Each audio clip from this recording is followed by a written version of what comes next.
everyone. This is the Buttercup Podcast, where we talk about early childhood topics. Today, I'm super excited because my guest is Dr. Robin with McWilliam. I'm so excited, I'm stumbling over my words. Thank you for being here today. Dr. Robin McWilliam is a professor of special education at the University of Alabama. Dr. McWilliam is also the founder and director of the Evidence-Based International Early Intervention Office, EIEIO. His research interests are in early intervention, birth to age 6, specifically models of service delivery, working with families, and child engagement.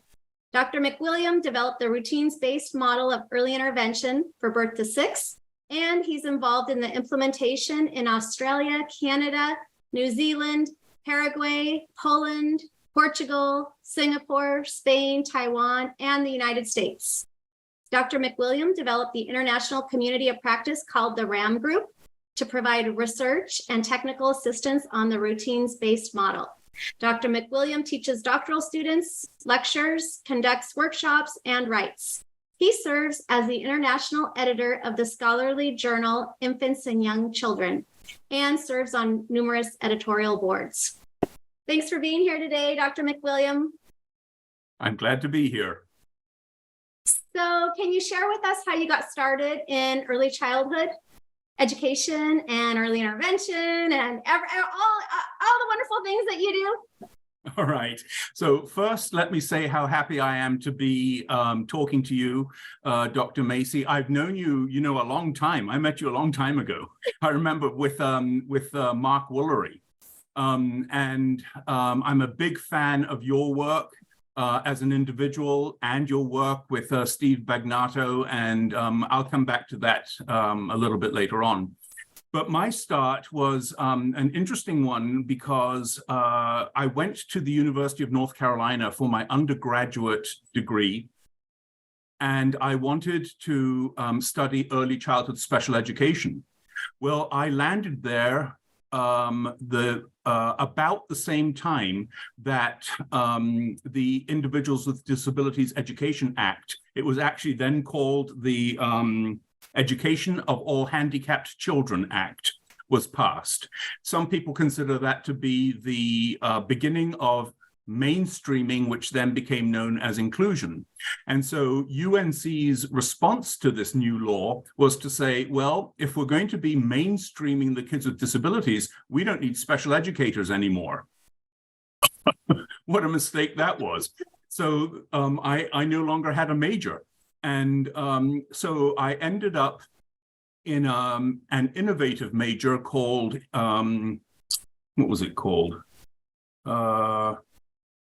Something where you put together, your own series of courses. And I chose Education of the Blind and Creative Writing. And because I had been interested in young children, my advisor on the Education of the Blind side was a guy who was a faculty member in early childhood education.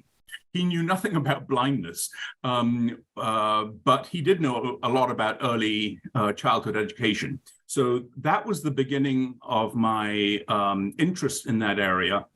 And then my first job out of college was working in a program for services for the blind, where I was essentially a daily skills instructor for people of all ages, from older people who had gone blind from diabetes all the way down to young children, including preschoolers who were blind and whose families needed help with the kids' self-help skills. And so I had my youngest client was a 4-year-old, totally blind, and who had intellectual disabilities also. And he was receiving early intervention services because back then early intervention went up to age 5. And I was serving him because he was blind. And so when his early interventionist moved on, I applied for that early interventionist job and miraculously got it. And so now I'm in the field of early intervention. So that's how I got started. That is so interesting. And I never knew that about you, that it was with people with visual impairments and who were blind. That's amazing. Mm-hmm. Thank you. So here in Nebraska, we use routines-based interview. And I would love to hear you tell the story, how that came about, because I'm sure it's an awesome story with your creative writing background. And the way that you spin a story is so fun and interesting. So how did RBI come about? Interestingly, considering it's often used in home-based programs, it actually came about because we were running, organizing parent-run co-ops in Western North Carolina in the Appalachian Mountains. And we thought that it was really important for us to capture what the functional needs were of the children, and then help the parents who are running these co-ops address those needs during co-op time. So we did a lot of trial and error around what was originally called Family-Centered Intervention Planning, FCIP. And I really like that book. I wish I had a copy of it here to show you, because on the back is a picture of me with full of hair on the top and no hair down here. So people laugh at how my hair just kind of fell down onto my chin. And that family-centered intervention planning was the beginnings of what then became the routines-based interview, popularly called the RBI. That's great. And you've been to Nebraska. You've even been here to Kearney and helped us adopt and implement RBI. And do you have any tips for us as we use RBI? By the way, I'm working right now with a program in Hutchinson, Kansas. Yeah. So some tips for using the RBI. Let me just go back for a second. Yeah, I want to talk a little bit about some of the highlights of the RBI and then get into the tips, if that's okay, Dr. Yes. Macy. Okay. Perfect. So one of the things that's been important is that every state has to develop a state systemic improvement plan to show the federal government how they are trying to improve the federal child and family outcomes, especially the child outcomes are where the RBI comes in. So more states are using the RBI or some part of the routines-based model, which is the bigger context of the RBI, in their SSIPs, State Systemic Improvement Plans, than anything else. So that has been really fulfilling to understand that state leaders see this as a way of improving their federal child outcomes. And then second, as you've already read, the list of 10 countries where the model, it's actually more than that now. I just came back from Europe. As you know, I was in Prague, and it was the Early Aid conference. Early Aid is the European Early Intervention Conference. By the way, for you students who might have heard that early intervention is birth to 3, it really isn't. Early intervention internationally covers the age range that you all are getting your training in, which is birth to 8. So at the Early Aid Conference, I found that there were a number of other countries that are implementing the RBI or other components of the routines-based model, most particularly Serbia, which was interesting, and Ukraine, which has been interesting because a lot of that work actually has occurred before the invasion by Russia, but also they've been continuing to try to implement it even while war is going on. Another highlight is that families love the RBI, which is really important for professionals to understand, because they are often really scared by the 2 hours that we have to set aside for an RBI. My colleagues in Nebraska, Sue Brainerd and at times other people, have been doing institutes to train people on the RBI that were my international certification institutes were the model for the Nebraska ones. And but as usual, people who copy me end up doing better work than I do. And in Nebraska, one of the things that they're doing is at the end of the interview in these institutes, they ask the family a few questions, including things like, was it intrusive? How long do you think it took? And most families say 45 minutes when in fact it took 2 hours. Did you feel that they really got at how your child functions in throughout the day, which is related to authentic assessment, which I'm sure you students have heard about. And so families do love the RBI, and that's really important. And then we, in our research, especially in Portugal, we've seen that the RBI improves the quality of individualized plans. And I use that term because they're not always called IEPs in other places or IFSPs in other places. And also the RBI is actually one of a set of 4 practices that we kind of clump together. And that is the ECO-map, the interview itself, writing participation-based child goals and family goals, of course, and then developing a matrix. The matrix is routines by goals with the cells indicated for which routines apply to which goals. So the tips that I would suggest for using the RBI to develop functional child and family outcomes is do have a look at information about developing an eco-map, because even though that's not actually getting at the needs right now, sometimes some needs will come up when you develop an eco-map. But the big value of it, 2 big values. One is it's a way to alert the family that this is about your family. This isn't just about how your child functions. Secondly, it helps us identify the family's informal supports. So that's their extended family, their friends and neighbors, more for the most part.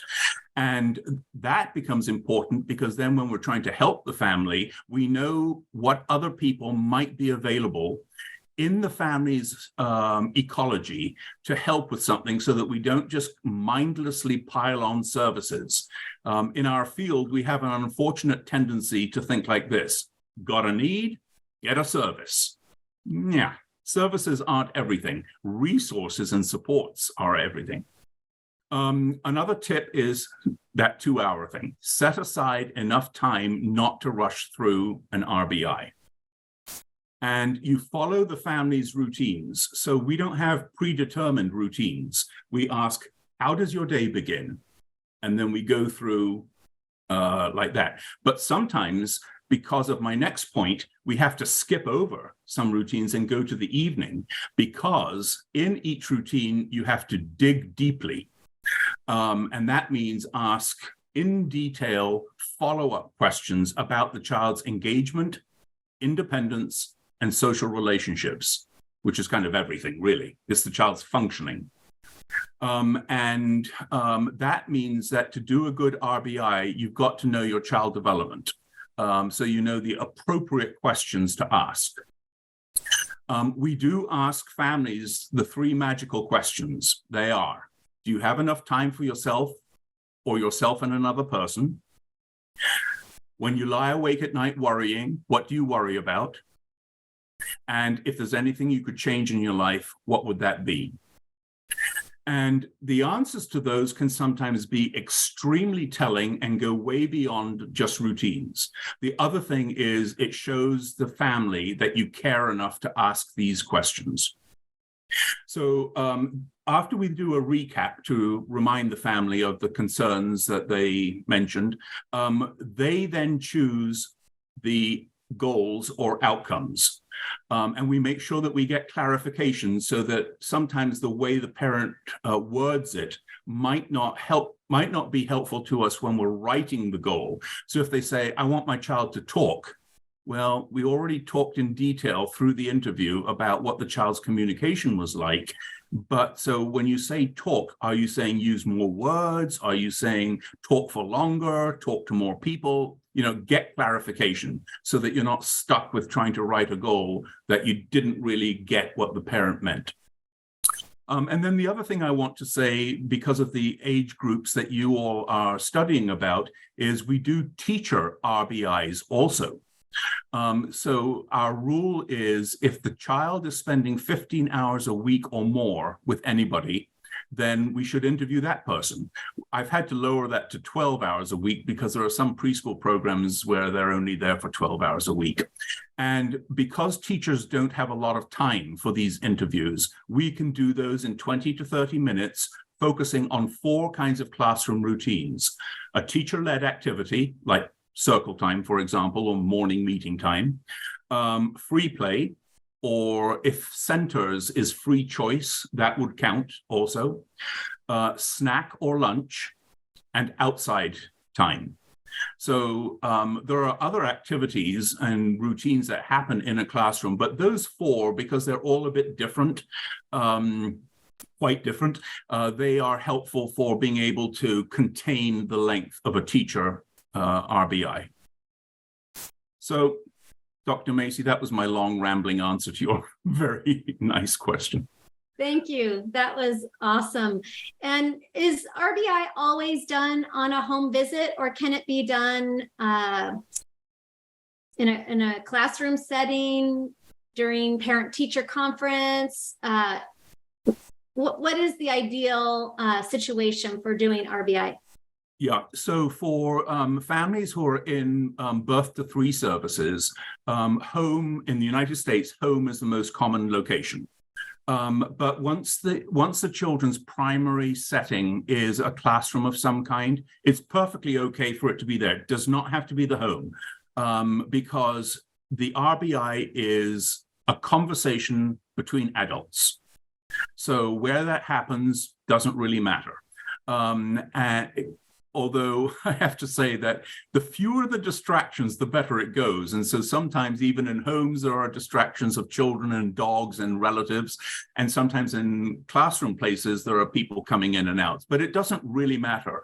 And in fact, we had a lot of success during the pandemic when people had to go to virtual, because an RBI can be done virtually just as successfully as it can be done in the home. Wonderful. Thank you. One of the first conference presentations that I went of yours, you were talking about dosage and how much is enough intervention. Do you want, and that was a long, long time ago. How has your thoughts on intervention and how much and has changed over time? What's your thinking now on dosage? My thinking is still the same, but I like to put it this way. I'm going to answer another question that might be coming up. If I were to write an EIEIO headline, what would the most important topic be? And it would be that in early intervention, home-based, and in preschool services, here is the important message. All the intervention occurs between visits. So that means that it's we often show these 7 circles with a little sliver in one of them. And we ask people to try to guess what those 7 circles represent. Well, they represent the 7 days of the week. And that little sliver is when the early interventionist makes a home visit, or when the itinerant early childhood special educator visits a preschool classroom of some kind, a community preschool classroom or Head Start program or whatever. And often people think that the dosage that children are getting is that 1 hour a week, whether it's on an IEP or an IFSP. And so people who don't really understand how children learn often say, that's just not enough. Well, I couldn't agree more that's not enough. In fact, when parents call me up and say, I want 2 hours of speech therapy a week, I say, oh, I'm so sorry. Your child deserves so much more than that. And then they get all excited because they think I'm going to, boost it up to 4 times a week or something. And I say, your child naturally is learning throughout the day. So limiting that to 2 times a week is just not enough for your child. And so then we get into the whole discussion about the intervention occurring throughout the week, but the service might only be one hour a week. And the service is what we provide to the adult, and the intervention is what the child receives from the adults in the child's environment. So then, well, what's the purpose of the visits then? The purpose of those services, the visits, is to build the capacity of the natural caregiver, whether that's a parent or a classroom teacher. Build the capacity of the natural caregiver. I love that. Mm-hmm. And then all the intervention occurs between visits. Yes. Very good. Can you talk about how assessment is used with an RBI approach? Is RBI the assessment, or is it mapped onto another assessment? What are your thoughts on RBI and assessment? Okay, so in most of our systems, we have some testing that goes on for eligibility. And honestly, the purpose of that testing is to answer a simple question, in or out. So we want that to, it's usually norm referenced or standardized or whatever. And we want that to be as quick as possible so that we know whether or not it's worth going into something else. And so the RBI is defined as needs assessment. It is not a norm reference instrument. We don't get a score from it. The purpose of it is to determine what the authentic or functional needs are of the child and the needs of the family, for the purpose of the family being able to choose outcomes or goals. So it is very much a part of assessment, not so much a part of evaluation, the way the law tends to separate those two things out. And it fortunately provides a bridge there. It's not the only way to do this, but the evaluation tools are not designed to come up with goals or to determine what services are needed. So we need some kind of assessment to happen to be able to know what the actual functional needs of the child are and the needs of the family. And the RBI is used for that purpose. Excellent. Thank you. And you talked about how you've been in the fields pretty much since the law was passed in 1975. What has been the biggest earth-shattering thing that you've seen in your career? Well, if we start with when the Education of All Handicapped Children Act was passed, then obviously the biggest thing that happened was in 1986, when Public Law 99-457, sometimes called the Early Intervention Law, was passed. That was huge. And so I don't know if your students are familiar with the Division for Early Childhood of the Council for Exceptional Children, but that's pretty much our, for those of us in early childhood special ed and early intervention, our professional home.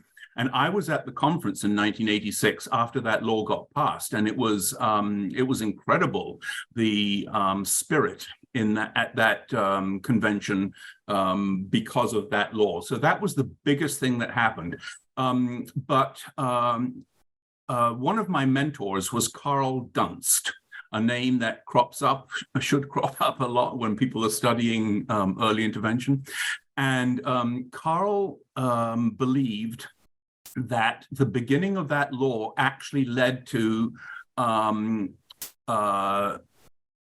some unfortunate side effects, mostly by bureaucratizing what had been a very organic field where we were trying to do our best, following what research we could, and we weren't bogged down by a lot of paperwork and other stuff like that, politics and so on. So you know how the infant toddler thing is called the individualized family service plan, right? Carl called it individualized failure systematically planned. Because he felt it was way too bureaucratic for our field. So the law was a good thing, but it's been really hard to get people to keep their eye on the big picture, which is the well-being and functioning of children and the well-being and quality of life of families, regardless of age between birth and 5, maybe even age 8. I just don't know a lot about the 5 to 8-year-olds, but definitely through up until the child is 5, functioning of children and quality of life of families should be our top priority, not whether we've crossed our T's and dotted our I's. Thank you.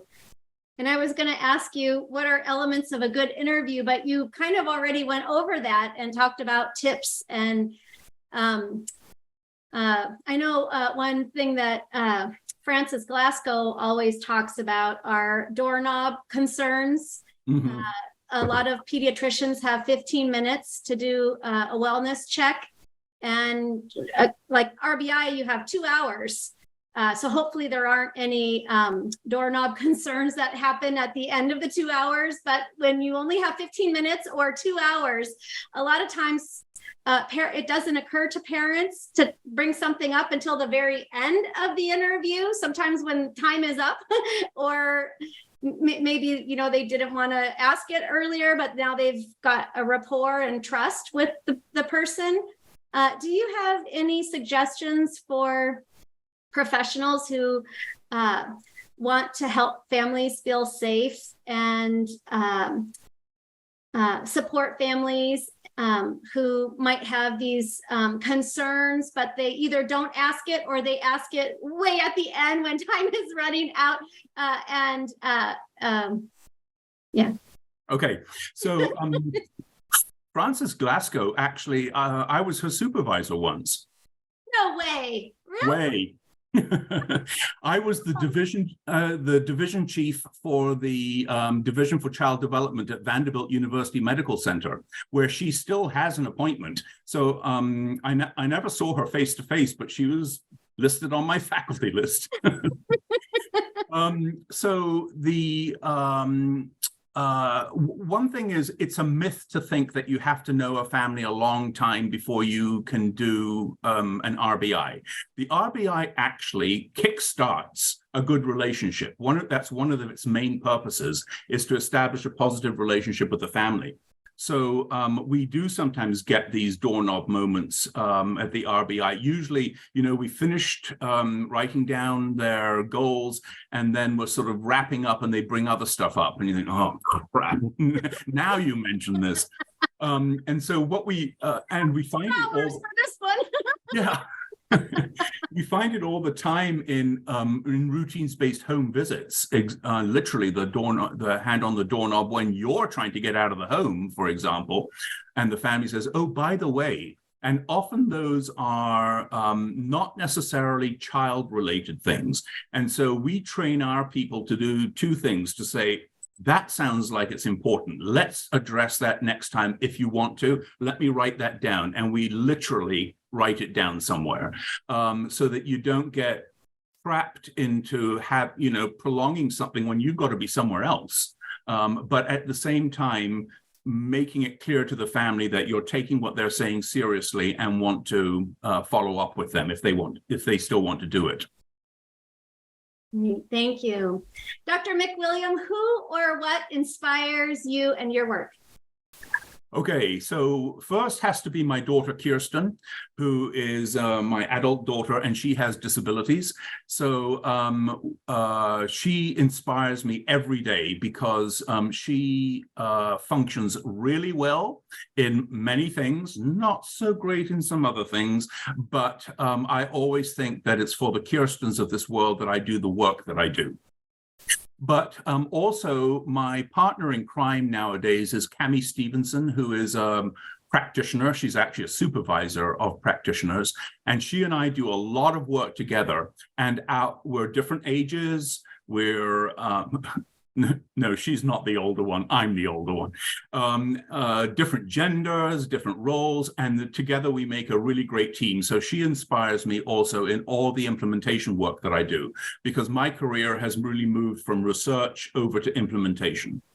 And then I'll mention that I mentioned that I worked with Carl Dunst, also Don Bailey at the University of North Carolina at Chapel Hill, Mark Woolery. I worked with him both at UNC Chapel Hill and at Vanderbilt, Mary Beth Bruder at the University of Connecticut, and Gloria Harbin, who was a policy person at the University of North Carolina. And so I just want to point out that was 3 women, 4 if you include my daughter, and 3 guys. Well, what's been the highlight of your career so far? I suppose one kind of public highlight was that I received the Mary McAvoy Service to the Field Award from DEC. And Mary McAvoy was a friend of mine, so that was a very nice, undeserved compliment from DEC.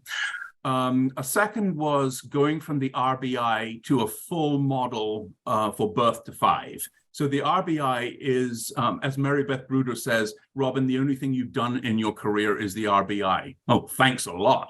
Well, actually, I've developed a bigger model since then.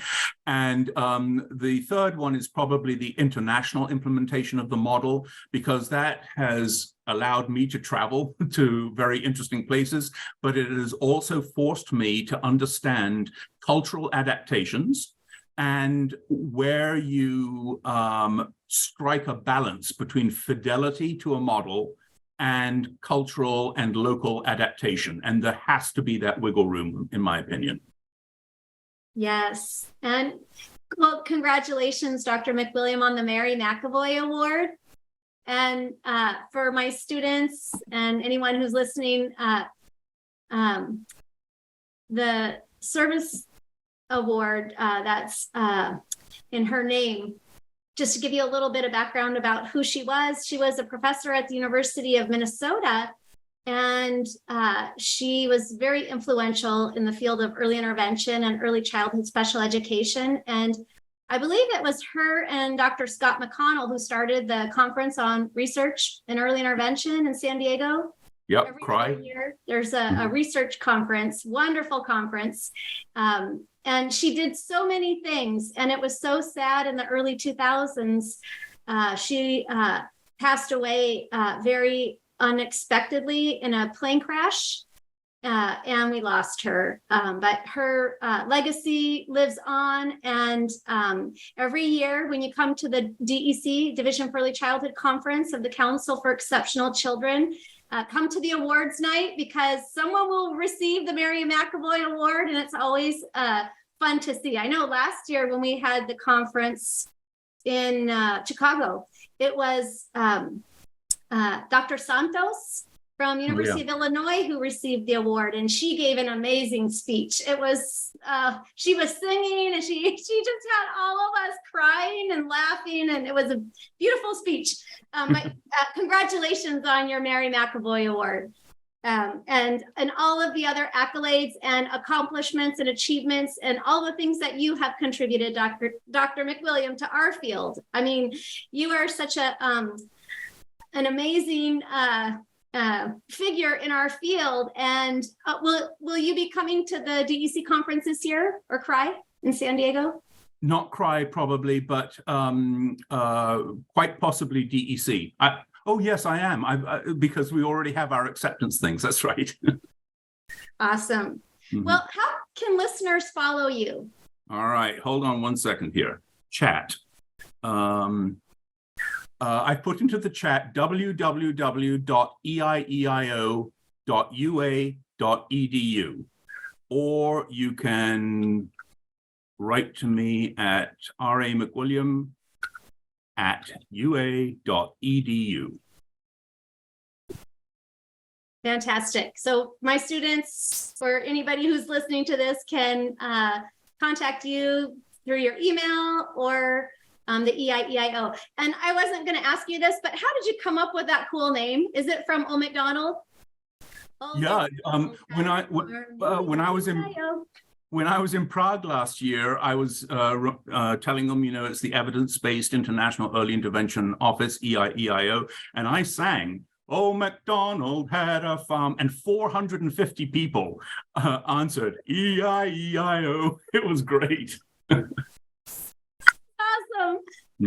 Oh, thanks a million, Dr. McWilliam, and we'll see you in Minnesota this year for the Education for Early Childhood Conference. That's right. Hopefully my students will be able to come too. Okay. Thank you, Dr. McWilliam.